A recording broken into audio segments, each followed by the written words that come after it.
Welcome, everybody. It's FMA Discussion, episode 158. And tonight, our guest is Darren Friesen. And co-hosting with me is Guru Tom Pena. Thanks, Tom. Hi guys. So, hey, Darren, thank you. Thank you so much for coming on. I appreciate it.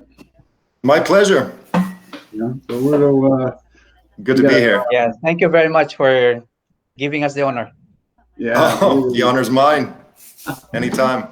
Yeah, this is going to be excellent. We're going to be covering some great stuff tonight. We're going to cover your journey and your thoughts on status quo and a bunch of other stuff, your book, and all that good stuff. So, just before we, get into the meat and potatoes, so to speak, your martial arts journey. What would you start with? And second part of the question, what was your first FMA experience? Well, I mean, I took a number of different styles previous that probably aren't worth mentioning, but the first thing that I really gravitated towards was the Filipino martial arts. I just found that at the time, it was the most natural progression for my body, the way I think and the way I move. It was kind of a natural fit at the time. I started off with the Alhambra family. They are an Arnas de Mano family from Batangas. They do long stick, largo mano. They've been around for a long time, and from what I'm told from probably a mutual friend of ours, Felipe Jocano, it's very rare to find a long stick style from Batangas. So that was something new that I learned from him. I did that for a long time before I finally kind of started doing my own thing. And my own thing was not this is better, this is more progressive, this is more highly evolved, I'm a grandmaster of my own system, but more out of respect to the purism of the family system that I trained in. So because I had kind of bastardized it so much, it was just a natural offshoot and to show respect for them. But it was never designed to be something. I mean, Tom's seen a lot of videos that I do with regards to my FMA or my blend, but it was never meant to be some standalone, unique, self-whoring promotional system that stands out from the crowd. It was just my expression. So when you say what else? I did, I'm a level 2 coach and a black belt under Ron Beer in Shoot Wrestling Canada.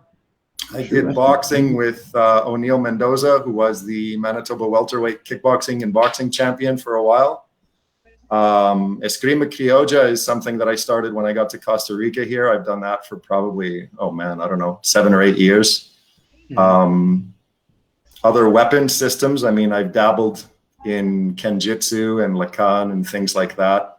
I'm playing around with Indian martial arts now as well. I really like the hoplological aspect of it. I find weapons play to be the ultimate expression of high level focus and intention. So that's kind of the thing I gravitate towards. I don't claim to be a great boxer or grappler or whatever the case may be. Most of the things that I've done with those have been mixed into the weapon systems that I've done, which you were commenting on yesterday. Yeah, it was great. So when you as far as you mentioned, it's a longer weapon. As far as the FMA system, you referenced that you're training. Like, what's the length, generally speaking? No, the stick size was still inevitably the same. It was the 24s, but it was the range and the type of movement and the targets that were applicable to the system that was most focused on. Which I think one of the misnomers is that if you're largo mano, that's all you do or all you specialize in. And for me, that was the main part, but you slide up and down through the ranges and become comfortable with whatever. Wow. Because what I'm going to ask is, that's a system I just never heard of. Tom, have you heard of it? I've never heard of it. I think it's Alhambra Arnas de Mano. Once or twice before, yeah. In Canada, it's across most of the provinces they have representatives, but in the States, I think in the northern states they have maybe in Minnesota, North Dakota, and South Dakota. Yeah, I think that's predominantly it. Canada. Makes sense. Yeah. Makes sense. Okay, folks, if you're watching, tell us where you're watching from and smash that like button. So when you so we're gonna get into the nitty gritty here. You sent me an article, which I'm so glad you did. Thank you. It was just fascinating on the stuff that you were talking about, and it parallels a lot of the conversations I've had with Tom Sotis and all that, kind of behind closed doors, so to speak. Um, what generalizations or assumptions do you see in FMA today or during your tenure? And the reason why I'm asking this again in reference, to what you mentioned, as far as regarding Sinawali, destructions, the V-step, the Fang and the Snake, trained weapons, you can conquer anybody, the flow drills, stuff that you kind of itemized in that article. And part two, why is the community so accepting of what is handed to them? So, what do you think? Wow, that's a multifaceted question. I think FMA is kind of a microcosm of the martial arts world in general. I think that there have been so many stereotypes and metaphors and accepted truths for so long that people have ceased delving into how true they actually are, what context they're true, and what areas they're not anymore. And people become so tribal and affiliated with the dogma of their group that they've ceased asking questions. And I think the original form of the art has created such a mythical lore, and I don't just mean that in FMA, as Tom knows. That's with every art. Let's be honest. Yeah. There's such a mythical lore that people have stopped questioning whether it's pertinent to today, whether it has relevance to the dynamics that we face today. And that's where I think that labeling thing we mentioned yesterday is so profound, is that what are you labeling it as? Are you just historically recreating a lineage and an art? Are you claiming modern functionality? Are you going down a different unique road like cognitive or behavioral or counter-traumatic? Are you just into the art itself? And I mean, those are things that we don't really delve into anymore. And they're all kind of lumped together, like I mentioned yesterday with the labeling, with a hardcore killer knife fighting, and you see a guy doing hubad with another guy and you're going, yeah, not really, but okay. And that's my issue, is that what are you using it for? And I don't say this in any macho way, I really don't. But the environment that I live in now and have for many, many years, I've become a pragmatist, a functionalist. So my system for me has to work. Correct. I don't want to use it if I don't have to, but that's where the holistic sphere of all the other branches that you mentioned in neuroscience and human behavioralism and sociology and anthropology come into play, and that this is a very diverse field that we're working with.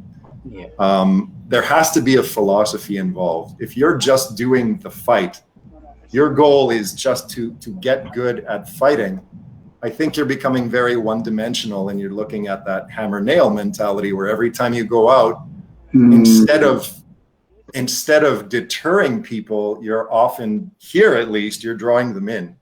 If you act like a tough guy and a guy who's throwing his weight around every time you go out to the local pulperia, you will draw unnecessary attention. The kind that you likely don't want.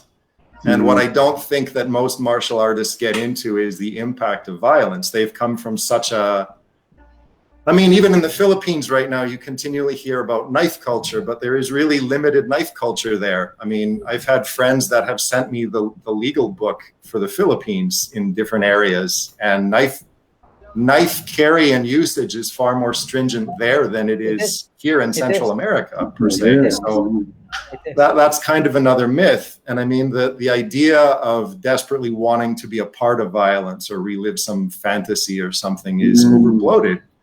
I have seen quite a bit of violence in my life, and it's not fun. The aftermath and the repercussions and the effect that it has on your psyche and on your ability to function normally in society is is a major issue. And I think the most people that you see online that are blabbing about violence have never really experienced it, at least not in some traumatic, impactful way.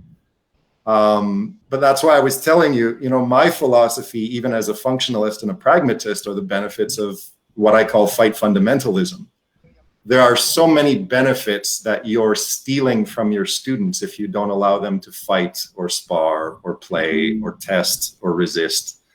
There are so many bilateral benefits from that play that develops better human beings and prevents them or gives them an outlet to avoid the violence that they otherwise may not want to experience on that plane. Does that make sense? Oh, absolutely. Yeah. Absolutely. 100%. Wow. No, that was well said. Wow. So just I'm going to itemize some things here and just get, flow drills. I mean, we've all been exposed to flow drills in FMA. I guess maybe some more than others, depending the system you're doing currently, or you know what I mean. Like I've been in my share of flow drills with systems. The systems I'm in now greatly reduced because kind of live, learn, you find out what you want, and you kind of go in that direction. What's your opinion on flow drills, the benefits, and perhaps maybe non-beneficial? Benefits. Well, I don't want to list too many because I know they're so overbloated and seen as kind of the crux of the system itself. Yeah. I think there are benefits in cognitive ability. I think there are benefits in getting over the fear of being close to somebody that's physical. Mm-hmm.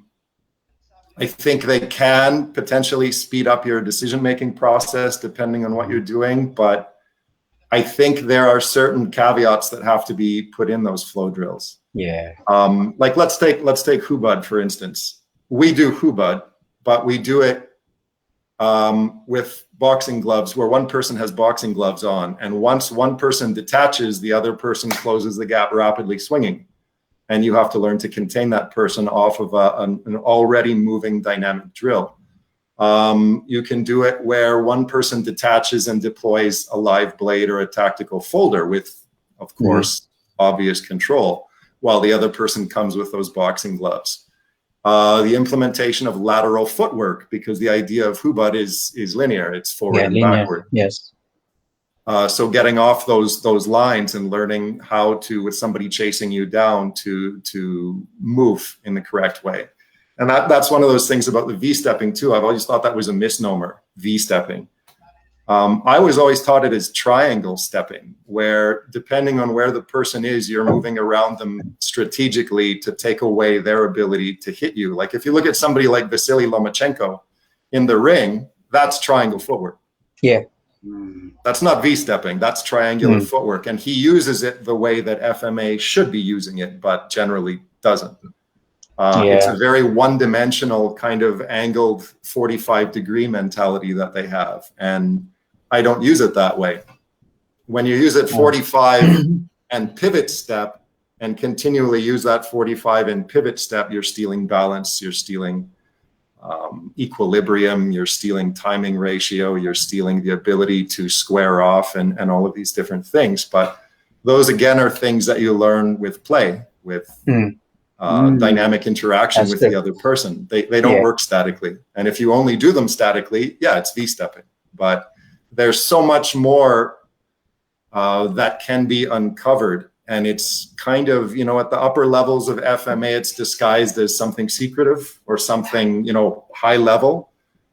And it's not high level.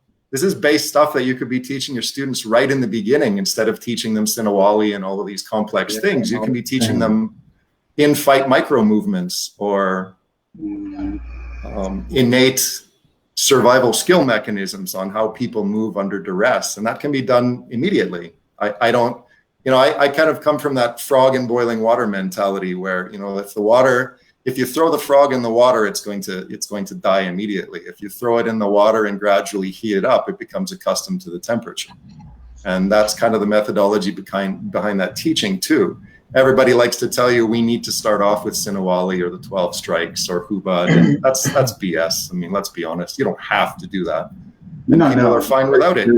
Look at how many great weapons fighters there are in the world that have never done Sinawali before. I mean, let's be honest.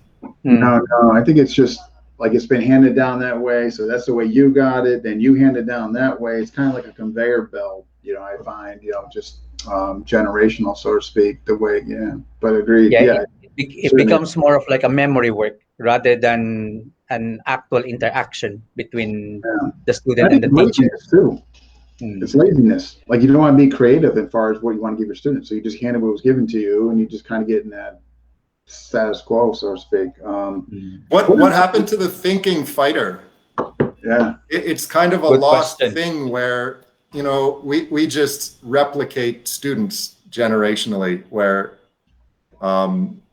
they become the next photocopy of us, and maybe they maybe they don't, but wouldn't it be so much more invaluable to create the thinking fighter where you take those elements we discussed yesterday, like critical thinking and momentary decisiveness and resiliency and adaptability, and throw them in situations where they gradually get a little bit better and their brain catches up with their feet and their hands, and you know, they gradually start becoming functional and feasible on their own, and they can stand on their own 2 feet without replicating you. I think that whole thing is very ego-based.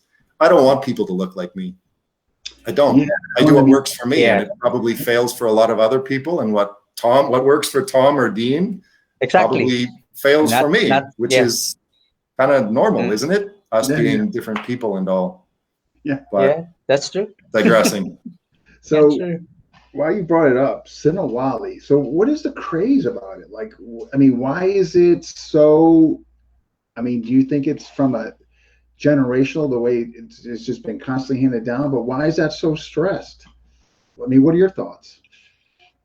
I really don't have an answer to that. Why it's stressed? I mean, it's fun. Let's be honest. I mean, if it's a choice between sitting in front of the TV and going out and banging with 2 sticks, I'll take the 2 sticks. But they're watching a stupid does show. it increase fight capacity? Does it increase ambidexterity the way so many people say? No. I mean, can you make it more interesting by throwing some really hard shots in the middle of it and get people moving while they're doing it, or level changing?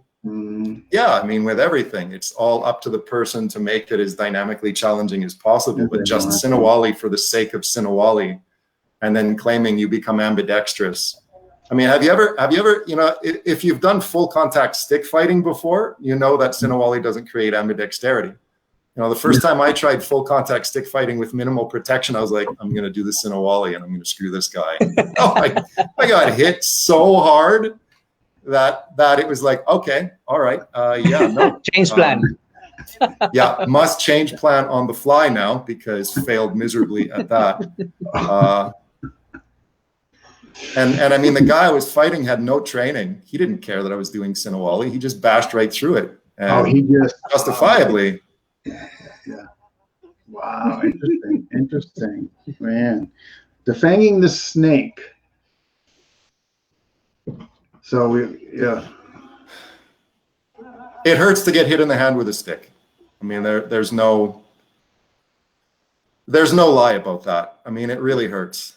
Adrenaline is a funny thing, though. I lump defanging the snake in with gunting. Can it work? Yeah. Have people been hit in the hand and dropped a weapon? Sure. Is it your 100% fight stopper?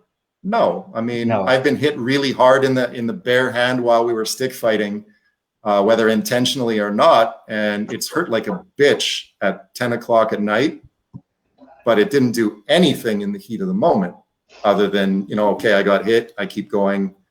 The gunting too. The one time I've gone down with gunting is when a guy threw a knee at my thigh. Those really hurt, no matter whether you're jacked up on adrenaline or not. But the elbow to the bicep idea and catching punches out of midair with the tip of your elbow, I've never been able to make that work. If you can, great. I haven't ever seen anybody be able to make that work under Same here. A non-set timing ratio environment where you're just throwing at me on your own timing ratio, and I connect. That's true. I haven't. I mean, I think it is often overblown the way most people introduce it. Yeah, I think it's one of those things because it's part of the curriculum, so we have to teach it, and that whole my exposure, my experience, and the way it was kind of handed to me. You know what I mean? But yeah, I never had any success with it. Other than in a drill compliant format. Tom, I just think you should question. I mean, I see so many FMA instructors online, when they're asked a certain question about why they do what they do, they get defensive and confrontational or protective of their content. And I like that. Darren, why do you do that? I mean, that's not a hostile question. That's we have four. Yeah, Tom and I have talked about that with the learning cycle. Yeah. The unconscious unconsciousness and the conscious unconsciousness and the unconscious consciousness and these things. Yeah. And to me, I've always considered that to be kind of the next level, is the ability to articulate why you do the things that you do. And if you can't, and you resort to hostility immediately and get defensive, to me, that it's kind of a credibility killer. I mean, I should be able to defend why I'm doing. Why do you do that? I don't know. You feel articulate why you're doing it. I should be able to tell you why I do that, what the purpose is of it, what skills it's building, instead of defaulting to it develops attributes. Well, what attributes does it develop? Well, I mean, like hand-eye, not really. Well, then it's the other one. Well, what other one? Screw you. There's a lot of that online. It develops attributes. I've never. Tom's been a member of every page that I've run, and I've never gotten defensive over why do you do things like that. I gladly explain it. It's an opportunity for me to really articulate why I do what I do and what importance it has. And if not, then it's time for me to look in the mirror again. Yeah, and it's one of the reasons why I like basically Darren's post, because he gives also like a certain perspective that I might not have like thought before. So it's always refreshing to have that kind of perspective, because I mean, at least there is something that I can like also like share with my students. It's not just always like mine. No, because there are certain things that I won't be able to explain as well. So it's actually good to have that perspective. I appreciate that, but that's kind of how we should always do it. I mean, we should select community over tribalism. I know the whole tribe. Yeah, I know the tribes. Yeah, our tribe and your tribe, and Yeah, geez. We live in suburban Idaho and never have to worry about anything anyway. So it's about to go down. We are the tribe. I joke about that, but I think environment is a huge element. And like I was telling Dean yesterday, I've had some really humbling wake-up experiences while I've been here in Central America that have really caused me to go back to the drawing board and go, that's not going to help me here. That idea was false. My own ego got in the way that time. And I think that's important for kind of every one of us. I mean, the idea is that I think at the end of the day, we tend to forget that this is a service industry, that we're providing other people with safety so that they're able to do it on their own. And I still see a lot of big names in the industry that are still peddling stuff that got them to the prom 25 years ago. And when you hear them, this is where I'm going to get a lot of flack. I always get a lot of flack when I say this. But guys are still peddling the same gimmick that had viability 25 years ago. And if you've studied anything on neuroscience or physiology or human anatomy, you go, that was disproven 20 years ago. And they're still getting an array of students based on that original gimmick. That you go, that's just... I mean, Tom knows one of the people that I've picked on, and I'm not going to get into that here, but the stuff is outdated. It just simply isn't that way anymore. And most worlds outside of the martial arts have disproved it. And yet he's still peddling it, and others are still peddling their ideas that are outdated. They simply are outdated. They're not viable anymore. Yeah, I just think. And that's where it pays to take stock, where you go, okay, that gimmick worked. How can I expand on that? Or where can I go from here? Or how can I evolve past that and move the ball forward and maintain credibility? But it seems whenever anybody gets stuck on their gimmick, that's where they stay, and they're perpetually stuck in that idea. That's my shtick, baby. And I'm going to ride it until this is over, and that is stunting the industry. Yeah, particularly if there's a lot of them. Oh yeah. And we got some folks saying hi. We got Mario. Thank you for sharing. I'm from Batangas, Philippines. We got Frank. Very nice. Maestro Alvin, Eric, Jesse, Gogi from Emma. All right. So drills. We were talking yesterday when we did the test run, and you were mentioning how it's really important to create discomfort, force the range and all that. And I'm looking at your vids. I see where you do that, and I think it's incredible what you're doing. It's given me some insight, some ideas that I want to adapt and get to my students too. And what led to that? I mean, is that something you were exposed to, or you kind of created? What happened? I think at heart, I don't think I'm a popular name value, at least not the way a lot of people are. And I think I am at heart still a backyard instructor who is an experimentalist and kind of a mad scientist with things. And in some ways that allows you to stay grounded in terms of what your original mission statement was. I don't like being comfortable. I will never be a fluid, top-notch, 10th degree FMA practitioner. Maybe I could, maybe I couldn't, but I'm not comfortable in that role. I like coming up with new ideas to challenge myself, and therefore, as a byproduct, challenge others as well, whether it's online or in person. So I've kind of always been that way. I'm never satisfied with the status quo. I'm not happy training with myself. I'm not happy being the guy at the party that everybody goes, it's the martial arts expert guy. I mean, like, should we bow? Or, I mean, that's not my thing. I don't like that. There was one, I've done social experiments that I've had lots of big name people go, oh, that's sacrilege, that's blasphemous. And I go, yeah, well, hey, what can you do, right? And one of those was, I've been subcontracted by security companies here, and a lot of the guys that I deal with are Nicaraguan and Salvadorian nationals who know about violence, and they've lived it. Some of them have been through the Civil War and had to do some really horrific things that they've told me to other people. And they test you openly. I've been jumped, I've been attacked during these seminars. And one of the times it gave me kind of the counter knife stuff I was doing was kind of slow building, and I only had a certain amount of time frame to work with before the contract was up for that group.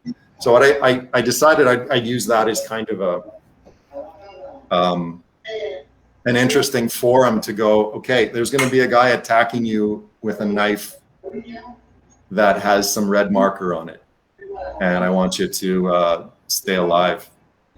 And go, stay alive? What do you mean stay alive? And I go, do sufficiently enough, move enough, figure out a solution enough that would allow you to get back to your family at the end of the drill. Yeah. Do that. Right. And I watched these guys respond to this in an extremely efficient way. They took it really seriously. And what they did instinctively and naturally was better and more quickly hardwired, or more quickly soft-wired, I guess would be the correct term,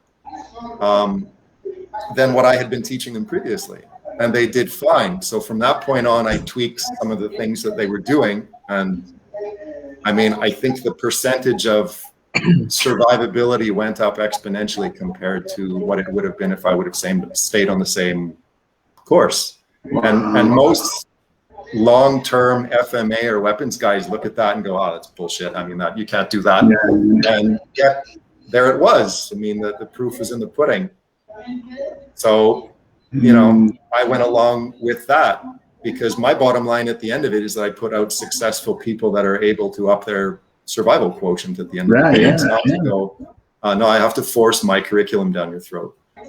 I tell you, man, do you think it's they just can't accept that there's a better way? Are they too lazy to embrace it, to put the work in? I mean, what is it? I think they can't accept that there's another way.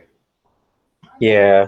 There is always more than one way to do a thing successfully. Always. There is never just one way to do something efficiently. And that's an argument I've had with a lot of industry people over the years, is that you may do your thing and I may do my thing, and we both may get to point C at the end of the day successfully and efficiently. And who did it better? Well, if the bottom line is that we both got to have a beer together afterwards, does it really matter? Yeah, agreed. I've always been like, if somebody has a better way of doing something, like I don't know, like I always want to know it. Like I want to know, I want to see it. I want to feel it. I want to see it done on me. I want to experience it. I just never been the type like, that's not gonna work. That's crap, and I'm not changing my. Like I just don't understand the mentality. I don't know. Yeah, the same as with me. I want to experience it. I want to feel it. You know what I mean? Like with my students, I don't know. He's never understood that. Like nobody has the market cornered on violence. Yeah. No one person. Yeah, we live in a big world where violence is different in a lot of different places, and the way it's set up and the way it's implemented is unique in those places. I mean, at the end of the day, fighting is fighting. But there are mechanics that are unique to different areas of the world. And instead of going my way is best, I study a lot of YouTube videos and police reports and different areas of focus to, broaden that perspective and to glean, a different mentality on things. And I think that's really helped take away that. This is the way that I've found is by far the best, and it's 90%. And what is 90%? I mean, 90% of what? In one context, that 90% may be 90%, and in another context, that 90 may go down to 20 or 25. And I don't think we have enough instructors in the industry that acknowledge that their way may be one of a number. And that's right. So saying it is the way, right. Yeah, that's one thing. Tom Sotis, and I have gone at that back and forth too.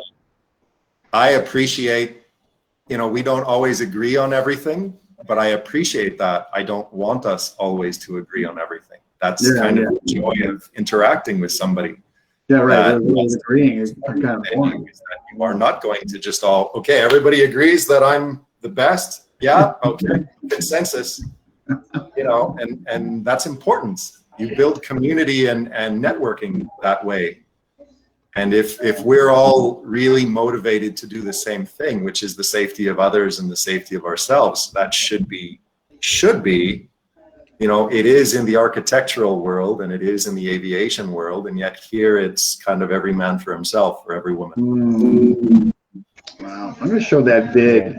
So much, folks, what we were talking about before is the forcing uncomfortability and when you're training, and kind of forcing a range. And I found this fascinating. So folks, they tighter hand. Well, I'm going to let Darren kind of walk us through, but there it goes. This is the wrist one? Yeah, I love this. These are just different methods from Latin America that we've researched and discovered that our methods based on culture, based on class, based on prison environment, and they're just ideas to play with. I mean, are you ever going to tie yourself up at the wrist with another human being and participate in a knife fight? No, likely not. You're an idiot if you volunteer to. But as a drill, it has a lot of dynamic value and problem solving, where you have to figure shit out on the fly, and if you don't, you're getting whacked. Like there. Jeez. Wow. Man, that is freaking. Is that something, Tom? Man, that's awesome. Yeah, we have a similar drill or practice in the Philippines as well. Yeah. We used to do. My instructor from the Philippines used to teach me the wrap around the wrist, hold on to the flexible, the bungee cord or the piece of clothing, and then you're starting a little bit further apart, like 5 to 7 feet away. So you're actually at that Largo or on the outskirts of Medio range where you're doing similar stuff. So I would assume that different cultures, if one culture has it, there are more that do. Yeah, we have a similar one. Yeah, we have a similar one. The same thing as what you're doing. You basically want to practice certain movements to experience like that moment wherein you can't go back, and you have to like almost like wiggle yourself into the fight. So it's nitty gritty, but basically it gives you that kind of perspective that this is not clean. This is really dirty, and you have to immerse yourself into it. It's something that when you get poked, you can't just go backing out. You have to stay there. You're stuck. You have to stay there. So it's a good exercise. Really, it's an eye opener. I can do it. I'm getting with a training partner. I'm hoping this weekend. I'm doing it. There's 2 different facets that I usually stress. I mean, dueling is, I have people tell me that dueling doesn't happen anymore. And here it does. I mean, in the lower class rural areas, it can be over, your wife cheating on you with another guy, alcohol, the neighbor taking something or stealing something from you.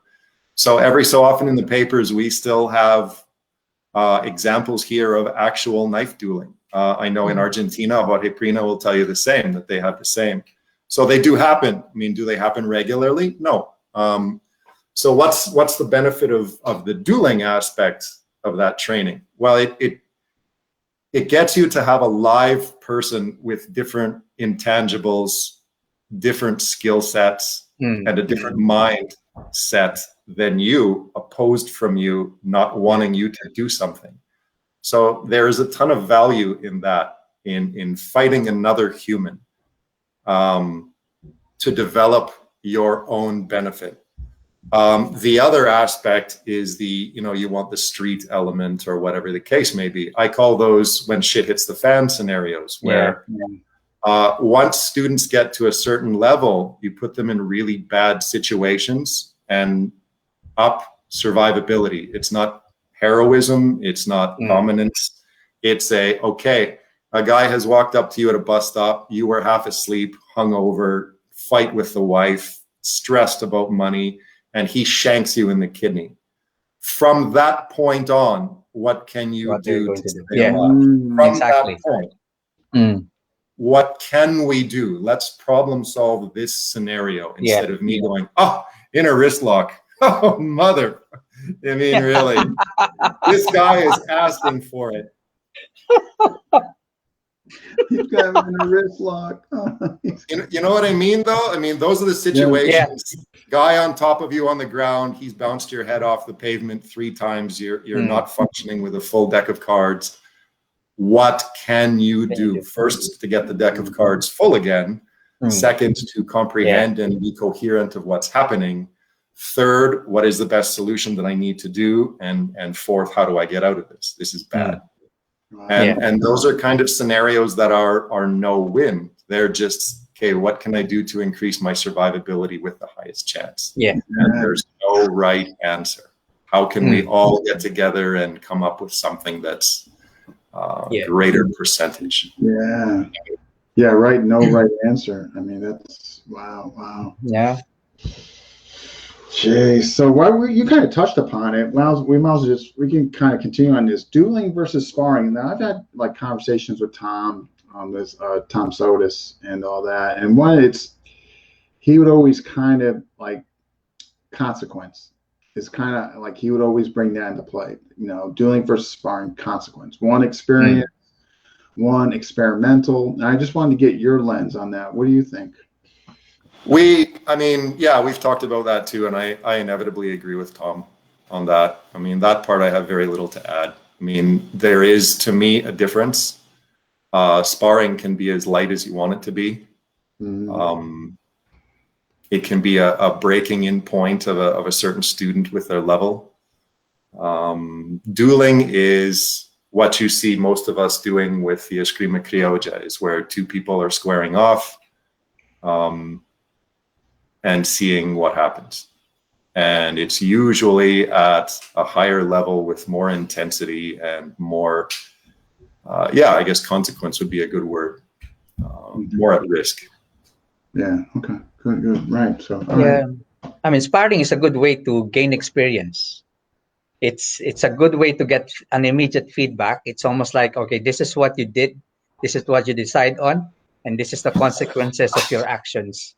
So it's a good way to, and also maybe to bring over, in other words, like the conversation I had with Tom, okay, through the sparring lands, hey, this worked pretty well off that attack, maybe we should move it over here, and kind of keep, like that. So I think it's also kind of a good, where you can assess takeaways, or, that just didn't work, we're dumping that, But I think even when you break them apart into the dueling and when shit hits the fan kind of idea, I've never understood why these arts, all of these arts, every single one of them focuses only on the physical. And then we have self-defense, which is kind of separate. I mean, there's an overall sphere of personal protection that I don't see why it's a separate entity. I mean, I've used my FMA here and my weapon skills in very diverse ways, and there are a lot of different levels. You have high order predators that I've been hunted here. I've had people stalk me for long periods of time. I've had people that are hostile and confrontational that may or may not be somebody that's willing to take it to the next level. You have desperate people here that are a little bit different of a quality of mugger or pickpocket than they would be in a different area. And all of these spheres fall under that same umbrella. Why do we go, okay, this is no longer FMA, this is now self-defense? I mean, we label things in a way that separates them into so many different categories. And I don't do that. I'm one organic human that walks around on the earth.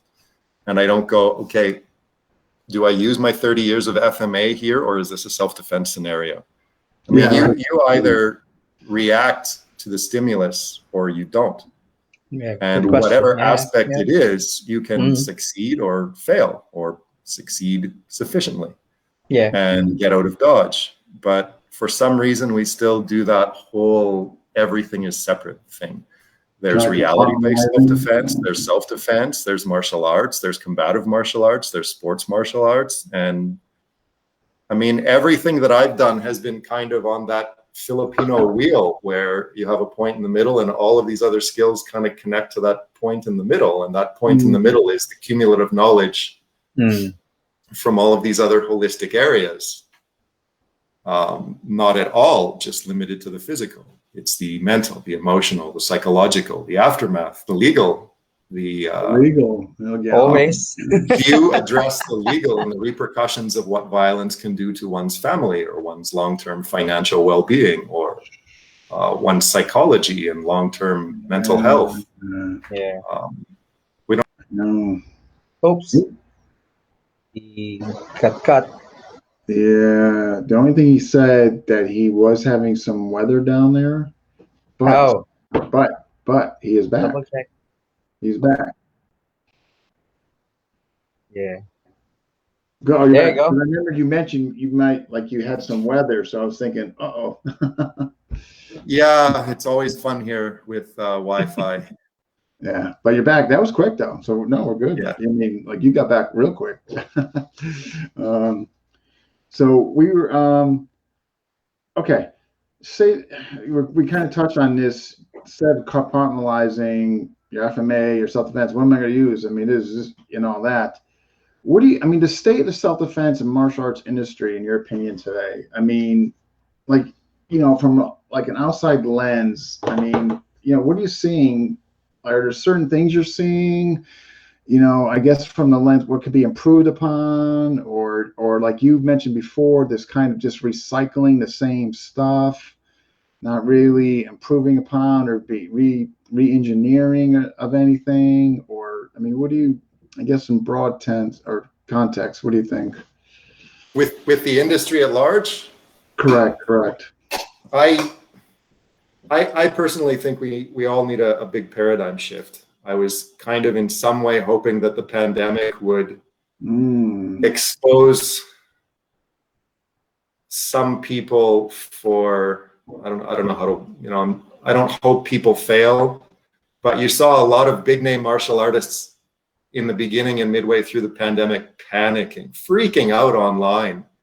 Yeah. And having a meltdown, and you're going, man, if this is something that really has put your capabilities to the absolute extent, to the point where they're breaking you, should you be teaching this stuff to other people? Yeah. Seriously. I mean, we joke about it, but I mean, when you see big name guys that are just collapsing emotionally online and not managing their stress and tension with any effectiveness at all, how are you really under the bright lights of somebody coming after you? I mean, how really are you? I mean, this is a multi-level event that we're going through right now. Whether you believe in certain things or not is irrelevant. None of us have ever experienced this event before. No. Whatever you believe is fake or conspiratorial or whatever the case may be. And that was one thing that I saw a lot of in the beginning, was guys that you have a fairly big name in the industry, and you see them online lashing out at other people and challenging them to a challenge match or violently threatening them, and you're going, oh man, that's too bad for you. I mean, wow, so sad.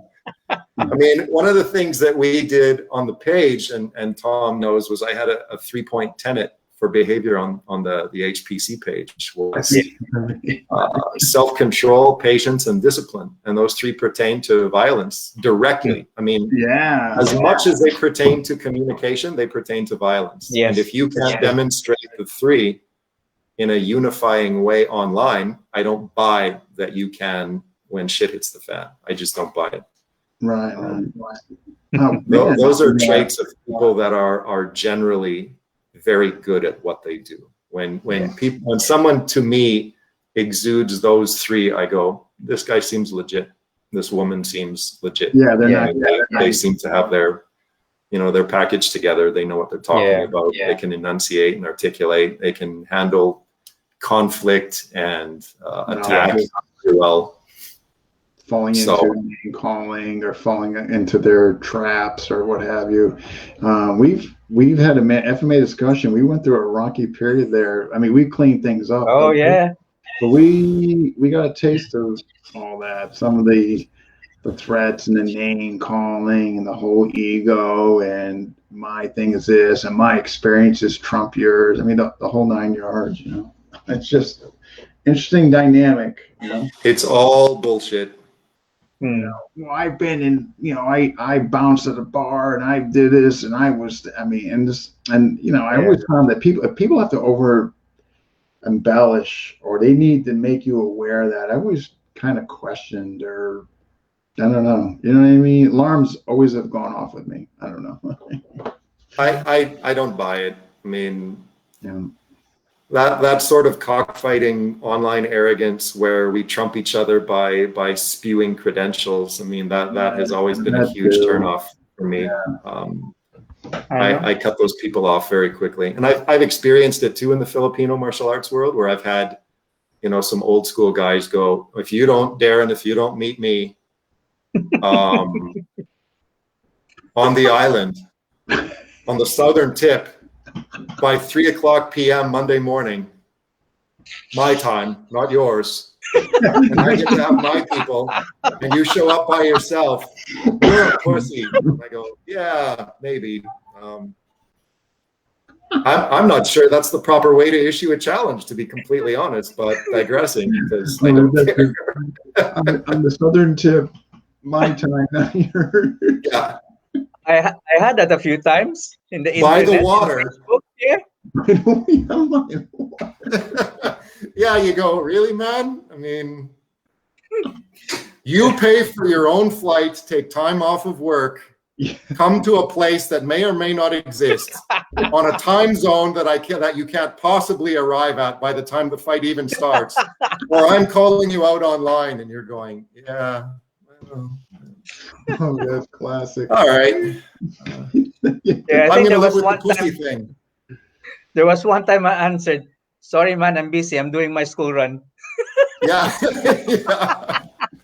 I am going to go with the pussy term for the rest of my life. I'm going to do that. All right, I'm comfortable with it. And add it to my name. I'll just add that to my name.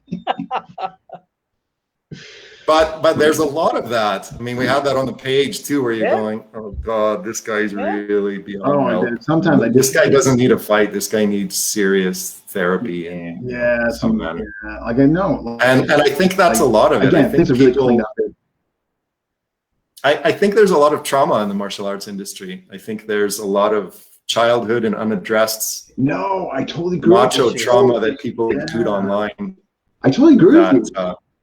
I think you need to get checked, really, because normal people that are really good at what they do don't go around, you know, Tom telling me, I don't believe that one story you told, and I go, oh my God, my credibility. You know, one guy, I mean, tell him, okay, it's fine. Anyways, I'm going to move on. Yeah, right, exactly. I know it's emotional. Someone gets so emotional. And I think you're right, though. I think unresolved issues from their youth that they never addressed, and all of a sudden it's permeating now, and they're adult, and now because they're a martial artist. And, you know, I know. I think you're correct in that. Yeah. Huh. But people... You know, another thing that I think people aren't thinking in this industry is that this is all documented. I mean, if something ever does happen where they are really in the shit and really have to face up to something potentially awful, and there's a long history of potential violent shit talk and trash talk and threats and exuding aggression online, you have a template. Yeah, you kind of there's already a precedent that's been set in terms of your building your case. You're building your case for yourself. You know. Yeah, it won't help you. I act online like I do in reality, and I'm very cautious about how I act online because I know that my reality dictates that those could be things that could potentially be used against me, and I'm consistently aware of that. It's not something that I take lightly. And if some guy challenges me violently, I block him and cut him off. We have those buttons now, actually. They've provided them for free on Facebook where you can block and delete people. And it's not cowardly to avoid violence and think smart about how you're going to manage this volatile person in front of you. It's practice for what happens in the really real world. Exactly. Right. Yeah, that's true. Yeah. No, well, I agree. Wow. Jeez. Okay, so you made reference to critical thinking. We were talking in I was using the example of Steve Grody's program, and you kind of jumped in and said how valuable that is. And so critical thinking, and and within a relation of what we do, neuroscience, critical thinking, why do you feel it's so important? I think because the dynamics of violence dictate it to be so. Nothing is ever cut and dried. Nothing is just a matter of Tom and I deciding we're going to get in a fist fight. That is never the major issue that's at play. Even a regular fist fight can turn into something that's a legal disaster. That's a freedom disaster. That's a family costing disaster. Yes. So I think the critical thinking aspect in terms of, all right, what situation am I facing here? What are my odds? What kind of threat is this? How am I best to manage it? Those are things that pay, and that's where the thinking fighter comes in, where people go, but you don't have time to think of that. You do if you've been exposed to that kind of speed in training or education. You do. It is fully capable for the most part outside of an ambush attack, and an ambush attack is purely physical. Critical thinking is one of those things that keeps people out of jail or dead or thinking of greater elements of the event than their ego or pride. We have what's called, I've talked to various people about this that are, in my mind, very authentic. And I always talk about perceptual filters. Perceptual filters are an individual thing. Did you want me to, can I go off on this tangent just for a little bit? Yeah. Yep. Everybody has different perceptual filters. That makes Dean different from myself, different from Tom. And those are never factored in. We have that one size fits all cookie cutter approach to martial arts. And perceptual filters are those things that shape your view of the world, your map of how you see things and perceive things and acknowledge things that are unfolding in front of you based on a number of things. It can be based on the culture. I've had to adapt my perceptual filters to fit Latin American culture from Canada. Yeah, it's just a byproduct of living here. If I refuse and abhorrently maintain my Canadian viewpoints, something bad is going to happen to me here, quite simply. State, am I tired? Am I angry? Did I get in a fight with my wife? Back to the, am I tight on money and stressed? Am I anxious because of the pandemic? Teaching and education. What is the background of my teaching and my education? And not how big the name is, but how efficient was the teaching and the education that I went through. Experience and experiences. The greater the experience and experiences that I have, the more the exposure to those experiences is going to be valid. In terms of my ability to handle them. Quite simply, immersion. What is my environment? Am I in a really bad environment? Do I get used to that environment? Those are all things, a police officer has immersion into danger. They're constantly more exposed to danger in the bad areas than we are. That's a fact. It's not but he's a shitty cop. Well, yeah, maybe, but the fact remains is that he has that immersion. Nature and nurture are two of those things. Spirituality can affect your ability to utilize aggression and violence on another person. If you're a pacifist or you've been brought up to be, turn the other cheek. I'm not insulting religion, but those are things that all cumulatively make you who you are, and whether you're capable of doing something that needs to be done under duress. And those things always factor in. Far more than, do you do jujitsu or do you do arnis? Do you do karate? Or do you, those are things that have a far greater impact on how you're going to manage the stress of that kind of dynamic. And those are continually evolving, all of them. But that background that you have is forever what makes you the functional or non-functional person that you are under certain circumstances. Your core values, yes. I don't know how many times my state has affected my decision making. If I'm half asleep or if I'm singularly focused on one thing, or I'm angry, the following decisions aren't always the best. So it pays to be down that kind of center line and that tribal, left, right, police, black, white, all tribalism things that we have in the pandemic. Pandemic's real, pandemic's fake, government's out to get me, supporting me. all of these different things. So, I mean, your view of the world through your eyes has a big impact on whether you can even use FMA. That's you know, true. I had a talk with a student once who told me I could never use a knife against another human being. And I said, that's not a weakness, nor is that a negative. That makes you a normal human being. And he said, what if I have to use a knife on another human being? I said, okay, well, let's do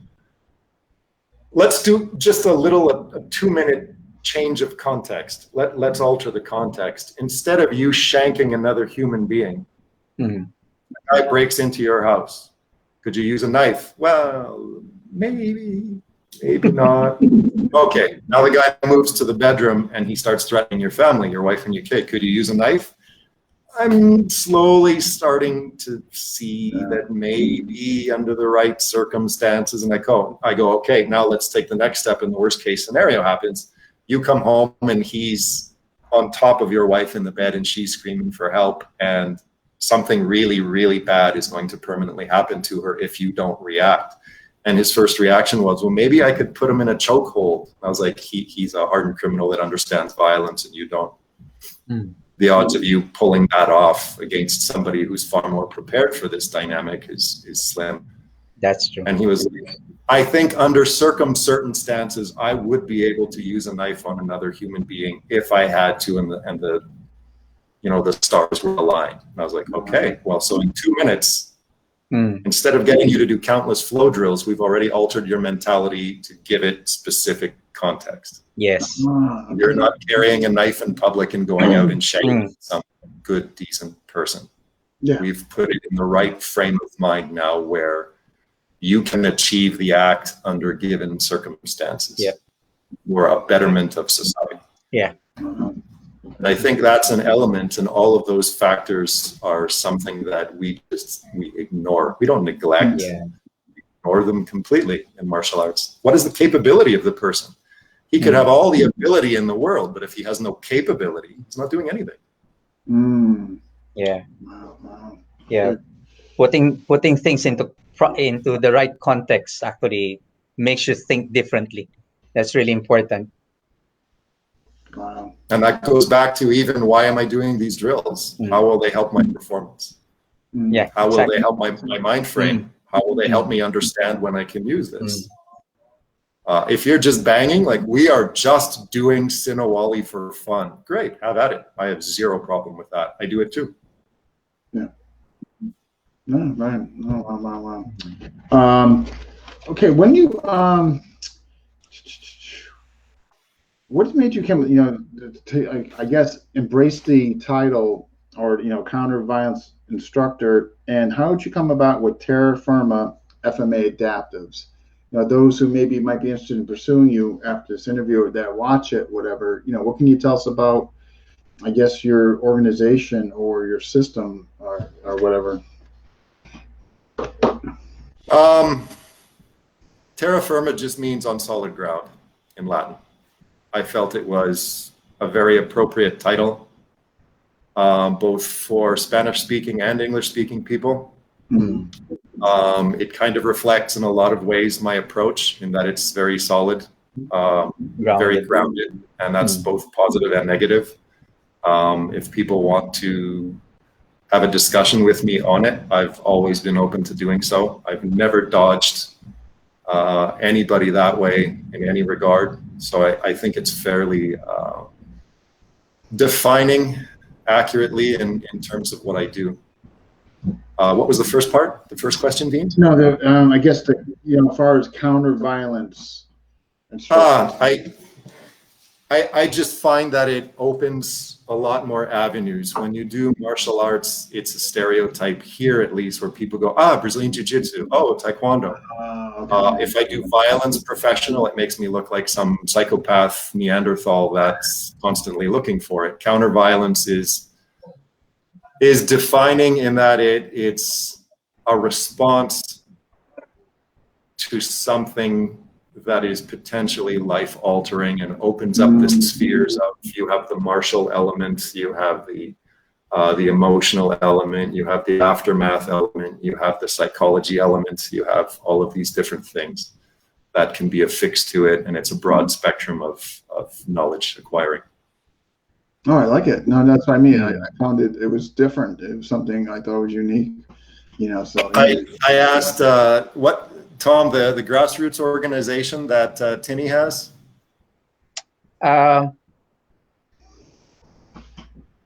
What's the page? Oh, what's the BS martial arts? No. It was a grassroots organization where Filipino martial artists kind of gravitate and talk, non BS. And I really liked the way that Tinny had developed that page, Celestino. Yeah. And I said, well, I would like to be a part of that. And he said, all you have to do is send me the name that you want on the list, and I'll do it. And I told him Terra Firma, and he was like, damn it, that's a good name. I wish I would have thought of that name. I was like, oh, now I know I'm keeping it. Now I have to. It is, yeah. They were catchy. I mean, not only the title of what you do, but the organization. I thought they were both catchy. Yeah, unique. Yeah. That's another great name in FMA that I have a lot of respect for. Oh, Montini? Yeah. Celestino Macachor. Yeah, good guy. I had him on here. I think I want to get him back on. Yeah, he's somebody. Yeah, I agree. Yeah, really good guy. No frills. Yeah. Yeah. He's straight to the point guy. Yeah, man. I know. Yeah, I dig that. We have good chats. Yeah, good guy. What do you call those people? I've made a discussion. Kindergartners. I'll never forget that. Most people are like, all right, man, can you just, but when I saw that, I'm like, you know what? I'll make believe I didn't see it. That's staying. I'm really kind of abhorrent to peddling wares. I think that's become such a cliche that I've grown tired of. I mean, I used to put videos out on the Eskrima Criolla page of what I do, and I have a YouTube channel, and that's it. If you want to look at it, go ahead. But the whole peddling what I do as being something extra special and pushing them as hard as I can, I just can't. I don't either. It's exhausting. For me, it's exhausting. It is. Yeah. Some people do it and they do it really well, and I have no issue. I know. For me personally, I find it's just exhausting. I find like, I said, look, should I do it? And then I'm just like, you know what? Then I don't even like do it. Anything out there. And then I just rely on word of mouth. I'm like, you know what? Yeah, it is exhausting. Let me show you the cutting edge way to do 16 forms of Sinawali. And it's like, no. I want to keep these 3 minutes of my ever decreasing amount of life I have left. Yes. And no, just never get them back. I do like watching Tom do the cha-cha, though. I will admit that. I'm like, wow, rhythmic. That's time well spent. Yeah, I showed my wife that, and she's like, oh no, man, we're doing cha-cha lessons. That's it. Does this guy do virtual? And I was like, wow, I walked right into that one, didn't I? Oh my God. Hey, you look great. You just touched on it. Let's get into it. Extremely Criolla. I'm fascinated by this system. I just think ever since I first saw it, I did a little with Danny. Oh my God, his last name is escaping me. Hoskins? Yes. Probably. Yeah. It was definitely him. And I didn't do a lot, but what I did do of it, I loved it. I just kind of lost touch with him, and there's some other things going on. But I absolutely want to get back into it. I really want to dive into that. I love what I see, what I've been exposed to, I should say. It's fun. It's dueling, and it claims to be nothing else but dueling. It is a dueling system. I haven't seen so what got you involved? I mean, what was the attraction? I mean, initially. I speak Spanish, so I mean, I saw the videos, and most of the content was in Spanish, and I understood it. So I reached out to Jorge, and we kind of clicked right away. He liked my viewpoints, and I liked his. And he said, listen, I'm looking for a rep in these areas, and we'll go back and forth online. And that's kind of how it began, was that kind of way. So I started just putting fight videos out of me dueling. And he was like, do this, do that, do this. You could tweak this on that. That's great. That's great. I really like that. And that was kind of it. And it doesn't make any bones about what it is. That's what I like. I mean, at least it hasn't hit that level of exposure and popularity yet where people are kind of pouring it out into, like, you see that a lot in North America with FMA now, where it's the complex, like we do Panantukan, and we do Dumog, and we do Panandiakan, and we do Hilat, and it's like, when you talk to actual old school Filipino people like Tom, it's like, it's all together. How are you separating them? Exactly. That's true. And there's far too much of that where guys have gone off on different tangents and made it far more complex and commercial than it ever needed to be. And so far, at least, Eskrima Criolla has kind of maintained that really small school, really low profile kind of element. So we have the book coming out in English. We'll see what that does. It's just fun. It's just dueling. I loved it. Looking forward to that. Yeah. No, but with the jacket, and they have different. They have different elements. Like they have their own version of the shambok and a number of different length bladed weapons. They have the bolos and things like that kind of change the dynamic. It's very culturally oriented. They're very protective of it at this point, and that's often a good thing. And it's fun. I really enjoy it. It's an added element that I can do that's very different from FMA, and yet it's a great addition to any program like that. And I mean, I'm at the age now, I'm 50, so I mean, for me to sell out and do an MMA gym is super counterproductive and would really kill my street cred. It would really, really ruin my reputation. Is that good for your health? I kind of stick to the weapons arts right now because they're the things that to me are the most intriguing and the things that I can do late into life and still be pretty efficient with. Are you pretty nice? No, those are the 3 ones. Those are a little more difficult than the double. Wow. See, Tom? My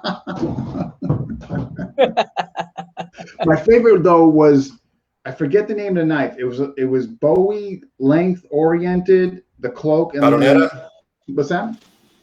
The Caronetta? Probably. I think it was definitely kind of Bowie length, but I just loved it. Like you could of course whip the cloak. Matter of fact, folks that are watching, let's show this. Yeah. But even the history of the art is pretty fascinating. Oh, I bet. Oh, that's a good session. Yeah, that's one of my little pit bull students. Yeah, I mean, he looks pretty. I mean, he moves pretty well when I first saw him. Yeah, he has a background in some other stuff too. Yeah, yeah. I don't see the video. Are you guys seeing it? We're seeing. I can see the video. For whatever reason, all right. For whatever reason, sometimes a guest can't. I've been blocked from my own YouTube account. It's probably appropriate. What did you do? I've probably broken some protocol that I had set in place. So don't worry, we'll hijack your account. Don't worry. Deal. Yeah, that was a good session. I just love it like that. And then... Yeah, I think, Darren, when you posted this, I commented that I have seen this like also back in the Philippines when I was growing up with my cousins, the ones who were basically like from city jail. So they came up from city jail and the gangs. This is how they sometimes do well in the street. Tom, one of the things that I remember I talked to Celestino and Mangromi about this being Creole, and there is, I can't remember the name of it, it starts with C, but there is a Creole population in the Philippines, and they were kind of intrigued going, wow, I wonder if that's something that is also here other than the South American Creole that could be communities where they've kind of played around with something like this too. That's kind of an interesting aspect historically. Yeah. I mean, because, even under Spain, we had quite a lot of Mexicans as well in the Philippines. Yeah. because it was all in that trade route.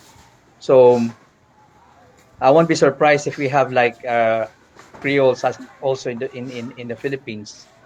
Interesting. Wow. That's another thing that I haven't really understood, is that there's this forever desperation for uniqueness. And I find that the overlap between weapon systems, when you see something that transfers from Argentina to the Philippines to Mexico, it reflects workability and authenticity. Yeah, exactly. And the more unique you become, the more it kind of strays from that, where you go, maybe. And you know, people go, like, even the Indian martial arts, like, there are so many correlations between weapon systems that overlap, and that to me is okay, well, if those things are not unique amongst differing cultures, there is obviously some validity there. Yeah, right. You're seeing it. No, it makes sense. There is always a link. There's always a link. There should be. Yeah. It's why, you know, you see on videos, the more flashy the guy fights, the more I kind of don't buy it. The more base, fundamentalist, and boring somebody looks, and the more similar they look to somebody else that does that, the more I go, that guy knows what he's doing. Yeah. So for those who might not know Darren, what are some of the key elements in the system that make it unique, for maybe somebody who are not familiar with this? The Eskrima Criolla? Correct. I think it has, at least in the fundamental aspect, the position of the hands, the movement, the general stances to start with, and the body positioning. It has more to do with European fencing because of the Italian immigration that happened en masse to Argentina than probably to Filipino martial arts. Although there is that overlap, that cultural aspect is somewhat different because it came from mainstream, a different country in Europe with a different culture that way. So I think a lot of the elements are a lot closer to HEMA or to fencing. Yeah, to you can traditional see the way fencing. You can see the way they protect their knife while they basically use the cloth as sort of like a shield or a barrier. So you get that kind of bladed stance. Yeah, this is so fascinating, man. Those would kind of be the main differences and the type of weapons that are generally used. Yeah, definitely. Like, so you have a couple different size knives that are used? They have a number. They have a tiny little, I won't use the Spanish terminology, but they have a tiny little one that's smaller than a tactical folder. They have ones all the way up to the Caronera, which is about 2 foot in blade length. But they have a number of, the Viajero is the smallest one, and they have a number in between. They have the Daga, they have the Facon, which is kind of the stereotypical one. The Facon. That's what I learned. What's that? The one that. Oh, okay. Yeah, learned that with the. That's kind of the base. Yeah. Okay, that's what I was learning. Yeah. Okay. And then of course the cloak. Anything else we're missing as far as weapons go? Like I said, they have that. They have a similar piece to the sjambok. If you're familiar with the African sjambok, there is that element too. It's a long piece of leather that acts like a modified one-piece whip. Okay. They have the bolos. They have different elements like that, but I'm fascinated with the historical aspect of it too, like the gauchos and their way of life, and then the whole history behind how it came to be. Wow, I'm looking forward to your book. Man, I can't wait. That just to get the historical perspective on it. It should be soon. I'm hoping within the next week or two it'll be out and available. Oh, wow. Yeah, please let us know. That's for sure. Fun. So speaking of books, you I think was late 2020, Battles of Attrition you came out with? I did, yeah. Okay. So what was the inspiration for you writing the book? my wife badgered me into it would be the correct response. But she's always been like, you write so well, write a book. And I'm like, no, I don't want to write a book. Write a book. I don't want to write a book. Right. And then, we kind of hit a down point during the pandemic. And it's actually a project that I'm really happy with. It is autobiographical, but I throw in all of the really humiliating and horrifying and grounded stuff that has happened to me over my life to get me to this point. I just ordered it today, so I'm looking forward to it. So. Good. I appreciate that. Oh yeah, it's my life story in all of its glory and misery, and I realize it's not a read for everybody. I had somebody tell me it's a little too cerebral for the general martial arts world, and my response was, like, how do you mean? And he told me, well, I mean, not a ton of people are going to read it unless you kind of dumb it down. And I said, but we always do that. We always dumb everything down in the martial arts world. Why don't we try and bring it up for a change and put something that does make people think, that does cause them to get out of their comfort zone and maybe feel a little awkward and look in the mirror? Why don't we, challenge them to become better instead of putting out a product just for the sale of books? So I didn't sell out. It's not always an easy read, but I'm really proud of it. And it's an heirloom that I can leave to my two young lads as well. Tom, sorry, I cut you off. You were saying? No, I actually highly recommend the book. I was reading it before I started doing my courses. So it is a very good read. It is a very good read. Yeah. I just got ordered on Amazon today, so usually they're pretty quick with shipping. So I'm looking forward to it. Not always an easy read, I acknowledge, but life isn't always easy. And I hope that the hard parts in the book are things that people can relate to and comprehend. And, unlike a lot of people who just put the good stuff out that gives them, the industry street cred, I hope people can learn from the things that I've failed at and had misery with along the way just as much as the other aspect. I think that's really important. And I think really you build more credibility by sharing both ends of the spectrum than by sharing the one that makes you look like a champ all the time. I haven't. That's true. I think people appreciate that. I really do. I think people really appreciate that when they're saying that, and but being that's somewhat an autobiography, but you're also talking about the respective martial arts and self-defense. Is that also inclusive? I add my views on the modern self-defense world and violence and counter-violence, and I don't limit it to the physical trauma either. I talk about my own PTSD, my exposure to narcissism and sociopathy, my own depression,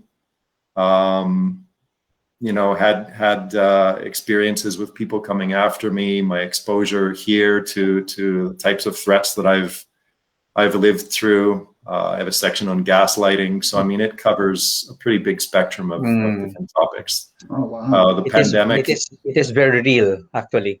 The surviving the pandemic in a non-biased, panic-driven way, and what that means for people, and how people should respond to the.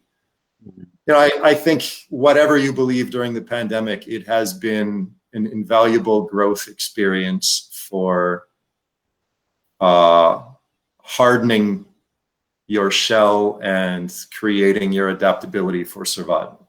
Whether this is the worst event we ever have, whether there is another one on the horizon that may be worse, whether this has been a trial run or the main thing, this has been a forum to test people, especially in our industry. If you come out of this shining, there's huge value in that. If you've had a complete collapse and meltdown, maybe this isn't the industry that you should be in. There are a lot of things that go with this kind of an event. Selective importance paradigm shifting on a hat when you need to, financial building, the different types of threats that present themselves, the type of threat that the virus and the conspiratorial aspect of it actually are. So I mean, it's very diverse of a read. I try not to reveal any of my biases or perspectives outside of, you know, the general one. And it's kind of a way into how I think. I always ask people, like, you know, I always have people asking me after the HPC page, like, how do you process things? Like, how does your brain work? And I go, oh, like a heroin addict, all over the map. No, I'm into everything. You know, if something intrigues me, I dive into it. Yeah. And, you know, I think that's a good thing, is to expand our sphere instead of just being singularly focused on one thing. Absolutely. But the thing is, the one thing that is good with your book, I haven't finished it yet, but it doesn't actually, for example, it doesn't glorify violence, or it doesn't glorify basically being in a violent situation or being in this situation. It basically shows that, okay, if this is what's happening and this is what you did, you got consequences to face. So that is basically the one thing that is really good with your book. So it's a in your face type of book. It makes it makes you open your eyes to a lot of things. So unlike other people who basically like teach maybe self-defense or protection or whatsoever, that they always it's almost like they're clean. It's almost like they don't suffer from anything. They don't actually experience the aftermath of what they're doing, or none of the students experience the aftermath of what they taught. But at least with you were straightforward with it. So which is really good. And I mean, especially for those who are for teachers, or those who are martial arts teachers who are into teaching self-defense, or really trying to propagate that they're teaching like an art that they can use for self-defense. This is something that they should actually read. The same thing as the book that you mentioned to me before, that you violence of the mind or something, by from Varg. Yeah, that's another. That's yeah, another I did the testimonial on the back. Violence of Mind from Varg Freeborn. No, that's the one that I told you, Dean. Book. Yeah. Another great read from a guy who's really been there. No, I keep caring about in a very grounded way. Okay. Yeah. I think there need to be, and I thank you for that, Tom. That's high praise, and I appreciate that coming from the source. I think there need to be far more people in the industry who have been exposed to violence and conflict and aggression in a major way, having a grounded voice on it and not glorifying it and hyperbolizing it. I think that's really important. I think Tom is one of those guys too, Tom Sotis, where Tom Sotis, our talks have been very grounded and very humbling. And there are others. I mean, I've talked to other people in the industry too. Varg is another one that has been through hell and back. And I think those are the people, I take pride in being a grounded voice in that. I don't share all of my violent escapades and my history, but what I have gone through is quite a bit. And it has opened the door to addiction and depression and long-term trauma and emotional stunting in relationships and with children. And there are a lot of elements that people just don't talk about. And the people that have been there, I think it's important for them to talk about them rationally and provide the industry with a very, you know, I had a guy the other day go, he was a burgeoning FMA student that reached out. He was like, I just, can't wait to like test these skills out and shank this guy and hit this guy with a stick. And I said, you know what? that will change your life in the most awful ways that you could possibly imagine. pray you don't ever have to experience some of the things that I've gone through to get to the knowledge base that I have. If I could take it all back, I may not, because it's made me who I am today, but from a perspective of, I wish I never went through that. I have had a lot of that. Wow. And Yeah. I don't pump that up. No. I've never been a guy that goes on and goes, here's why you should listen to me. I mean, you can listen to me and you can't. And the more authentic and legitimate and grounded I seem, people will naturally gravitate towards that because they know you're not glorifying what you've been through. Exactly. And I don't think people get that. I think a lot of people in the industry especially in the weapons arts, still think that the more they grandstand, the more they project, the more they trash talk on social media, the more credibility they get. And if that is the case, by some reason, I would like to remain a backyard instructor. I think it's changing.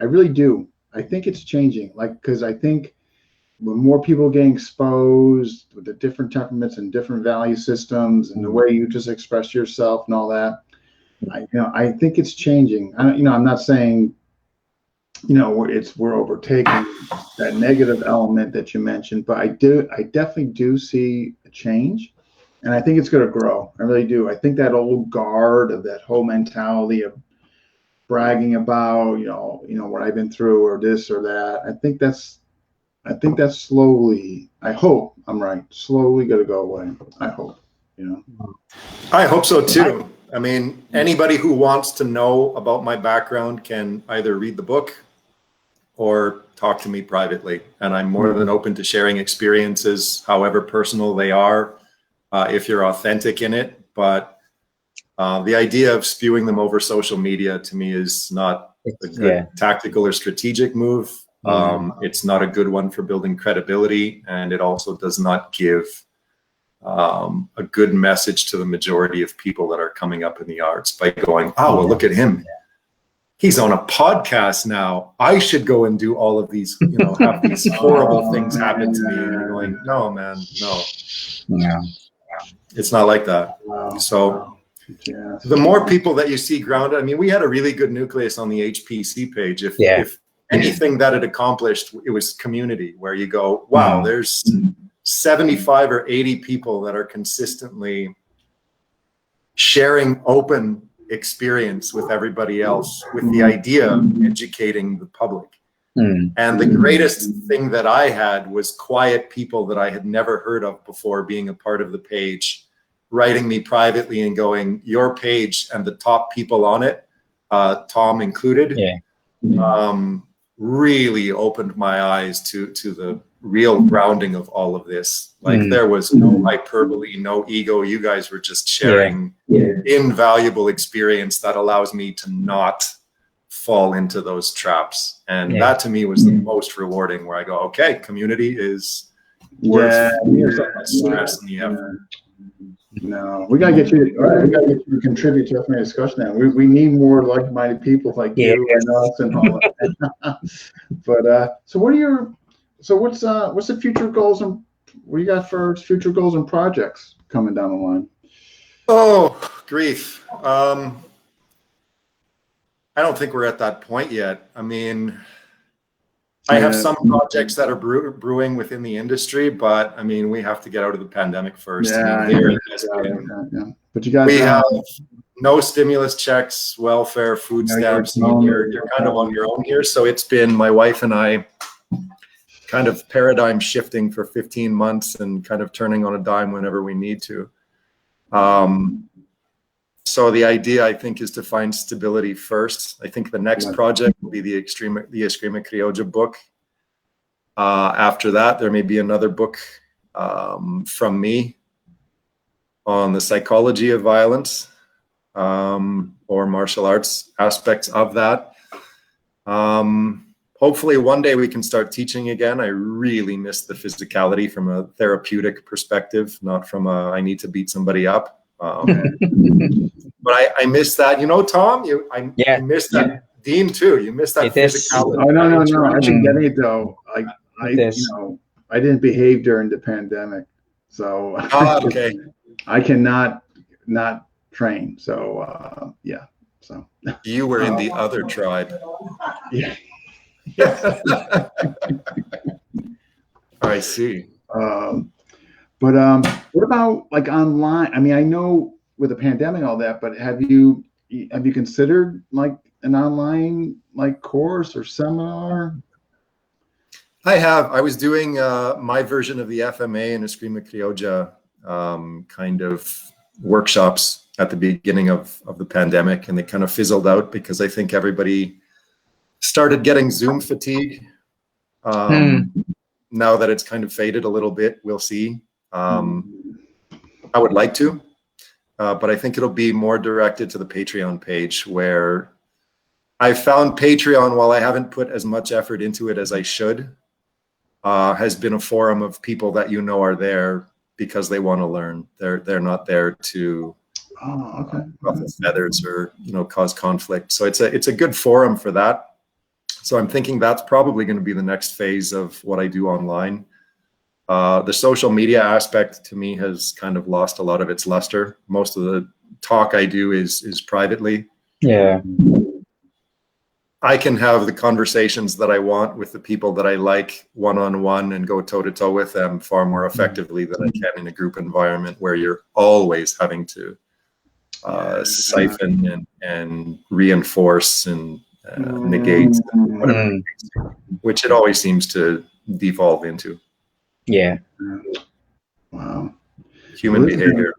This has, on that note, I think those who have not taken advantage of the pandemic being the ultimate study of human behavior under duress has really missed out. For me, it's been a cornucopia of learning, just watching how people react, how they feel, how people evolve or not. Or don't, or become unraveled. Oh, wow, okay. Huh.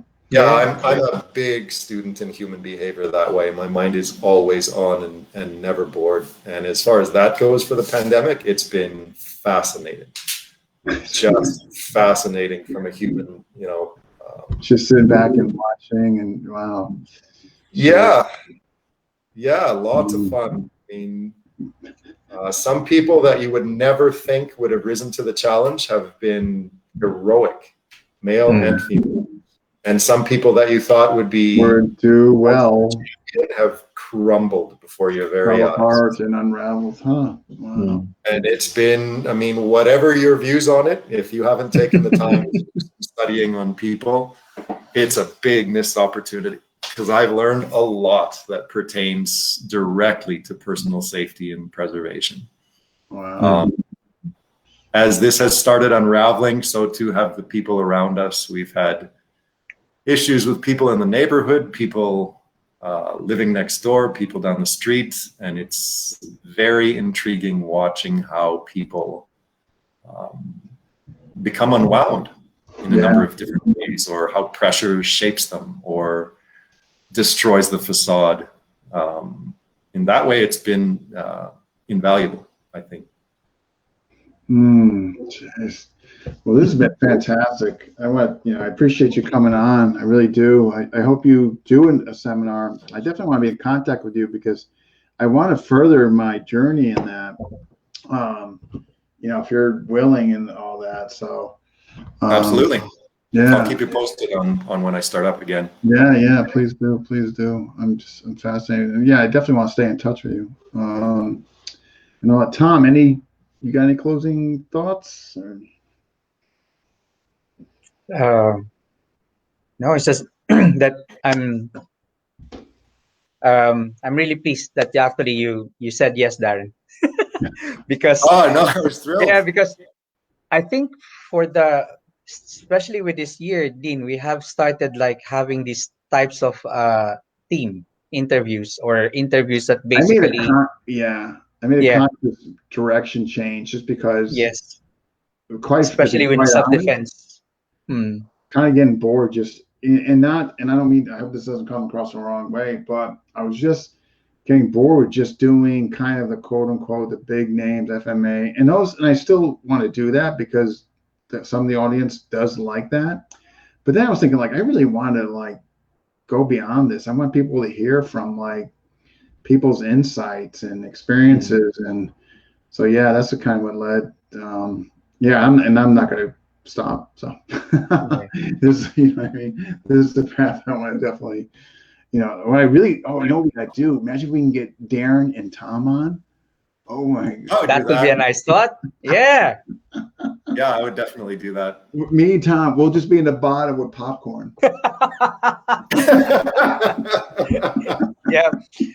Next question. Oh, I actually have to, you know, I'm kind of averse, you know, as I have gotten, you know, a little more exposure, I have been kind of averse to a lot of the big names. We filtered out a lot of them on the HPC page. It was like, no, you're not going to be part of this. And it kind of blacklists you in a way. And I have to Tom, you know, Tom Sotis, Tom's credit, he was one of those guys that reached out and he went, I love this guy. I mean, you and I have to start connecting on a more profound level. And I went, I would like that. And for a guy who has such a reputable, big, legitimate name, he's a guy that does not have an ego. He is a thinker. He analyzes things in an extremely profound way, and he is kind of the counterpoint to a lot of the big names that I've interacted with. Yeah. He is one of those guys that's scary. Like, hey, let's have a chat and have a beer while we're doing it. And I dig that. I mean, I really appreciate our interaction. Yeah, I was telling Dean Darren that I normally see Tom Sotis' name. So when you post something and I read both of your comments, it's like, Tom Sotis really does make sense with his comments. And then one time Dean mentioned that he basically runs amok. I was like, oh. Now just penny drop. It's like, okay, that's the reason why. And then I had my discussion with him one time because I won the raffle draw. Right, the raffle. So it was like, okay, he's quality people and quality instructor. I always joke around. I have people that go, is that Tom, like the Tom Sotis that you're interacting with online? I go, yeah, he's this acolyte that just, you know, won't leave me alone. Like he tags onto all my posts, you know, and they go, what? Are you kidding? Yeah, I'm kidding. Yeah. I tell you, it's one of the best martial art decisions I ever made, like becoming a trainer and him, just like his lens on context before method and just the circle functionality. I mean, just like where you think you're doing it might be functional, and then you go meet with him, and you're like, oh, you know. But you're just I love what you're talking about, Darren, too. So hey, Darren, do you think you can say, hey, Tom, Dean and Tom Payne, you mentioned having us both on. So what do you think? I don't see why he would say no. I could see that he would be a he's part going of to that. Smile and say yes. Oh my God. We have really good interaction. I mean, we don't always, like I said, we don't always agree, but that's kind of the joy of it. I love interacting with somebody that's such a processor and really, you know, assesses things. And he's one of those guys that I was telling you about, that he's constantly in a state of evolution. He's never like, well, I came out with this thing in the 90s, and I mean, hey, here I am. I mean, he is constantly upgrading and moving forward and evolving. Definitely. Yeah, I wish we had more people that had clout that did that. That's an imperative element that is kind of lacking. Tom, you do that too. I mean, Tom as well here is always open to new and fresh things. And, you know, so many people misperceive that as being, oh, well, he's not comfortable in his own skin, or his stuff isn't that good. And it's quite the opposite. I mean, the people that are knowledge whores are the best people in the industry, hands down. The people that are constantly searching for improvement and upgrading and evolving, that is, to me, the peak. I mean, thank you. Go ahead. Absolutely. Yeah, yeah. I mean, I'm always up for learning new things or learning something because um like now my journey is okay. I can do things, but I can't make it a point that my students will be able to replicate what I do.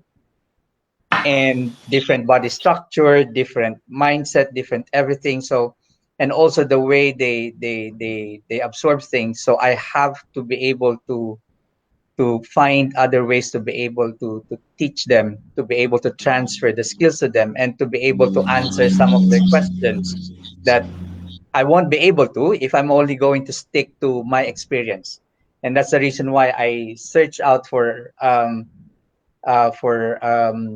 informations. Okay, so that's why I normally like I gravitate to people like Darren, Tom, and all the other people who can like answer things from a more functional and a more logical and perceptive way, rather than hanging on to this is my art, this is my skill, this is it. So Yeah. I always value functionality, especially when it comes to self-defense, or I mean even martial arts, but yeah, especially when it comes to self-defense. And especially now, yeah, the morality, the ethical and the legal side is one of the things that we really have to address. um I grew up, yeah, 70s, 80s, it's a different ball game when it comes to martial arts, and even Filipino martial arts. I came here to the UK, I have to adapt to a different mindset. So, and when you said earlier on, Darren, somebody showed you the book as far as the legalities in the Philippines is concerned. Yeah, it's the same as in the States. The only problem is a lot of people can get away with with what they did. That's the only reason why even some instructors are still teaching knife stuff today the way that maybe the teachers taught them in the 70s and in the 80s, because some of them they think they can get away with it. Valid. But the reality, it's no longer that way. I mean, you might not have enough CCTVs like the UK, but you still have a lot of people who have smartphones who can take videos. Yeah. So And they can only take a video of a portion of the event, twisting exactly the entire context of what actually really happened. So yeah. So for me, it's really important that I evolve as well. I continue my learning. I can't just sit back and teach the way people thought like in the 70s, 80s, or the way I taught back in the 90s. I can't do that. It will be unfair to my students, especially now that I teach self-defense. It will be unfair for them. It will be not it won't be good. So I have to make sure that their welfare comes first. So But yeah. that's, I mean, I think environment is a thing that is very neglected too. Like, where do you live? What is the dynamic? I mean, we had one talk on the page where we were talking about going gray, being the gray man, and everybody go gray, be the gray man, blend in, fit into society, don't let them see you. And I mean, I'm a white, blue-eyed guy in Latin America. How can you? There is, like, I could maybe be a beige man, but the whole gray man concept is, you have to really understand these concepts that people throw around like their catchphrases, and that I always find is one of them. I mean, when you're a foreigner that stands out in every class, and I slide up and down the classes here very efficiently, but I stand out in every one of them. So how can I blend in the most efficiently without, really changing my look? How can I best fit in certain areas?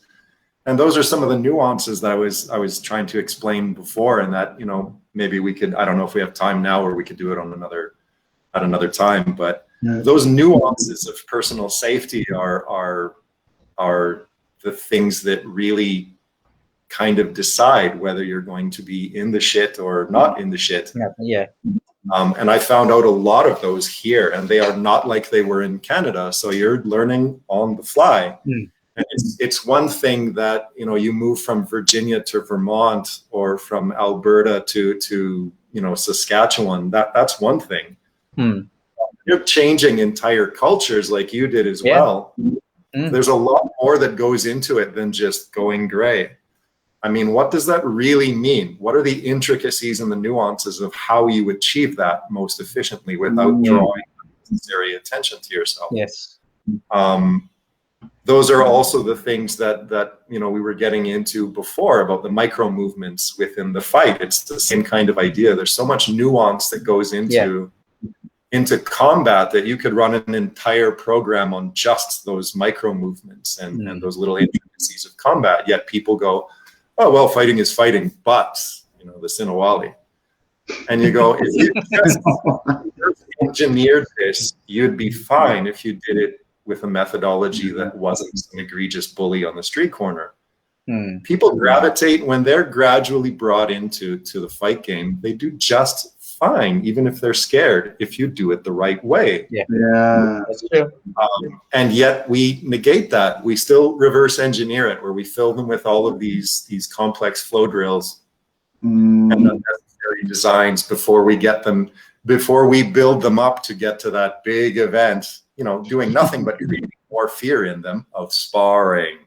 Right, because you're holding it back. And it becomes this thing that they really develop anxiety for. Whereas there are times where, you know, I've had a student go, when are we going to actually do resistance training? And I go, you've been doing it for 3 weeks. And they go, wow, I didn't even know, like, which drills. And I was like, that's the magic, right? I mean, you've been fighting since day one and you haven't even realized it because you've been having so much fun doing it. Stop focusing on the fear thing and start focusing on the things that you're adapting to just fine. We're definitely, you know what, we definitely got to get you back on with Tom, because unfortunately I have to go to a class. But yes, so talk here. We all got to talk again and get Tom on board and make this happen. You know. Yeah, definitely. What's that? I'm up. Yeah. Pick topics that we can go like head on and clash. No, that's going to be. But you know, again, but Darren, I want to thank you so much for coming on. I really appreciate it. And, it's been my pleasure. And, we'll definitely be doing this again. I'm going to put a bug in Tom's ear, so we'll make it happen. But, I'm up for whatever. If he's up, he can reach out to me too, or vice versa. But no, it's a pleasure. I do it again in a heartbeat. No worries. No, we're definitely doing it again. Yeah. But all right, Tom, Darren, thank you, Tom. Thanks for jumping in. And thank you, Darren. Thank you. Be well, lads. My pleasure. You guys have a good night. Thanks for your support, guys. I appreciate it. Anytime. Stay safe. Yeah, you too. Yeah. We'll be in touch. I need that name. No, don't hold back on me. You send me that name. All right. Take care. Take care. Bye. All right. Man, that was good. Okay, so who's coming up next? Actually, I got to figure that out, but it'll be somebody towards the end of the week. I'll make the posting and all that. But if you haven't already, please subscribe to FMA Discussion on YouTube, and we'll see you all next time. Thank you.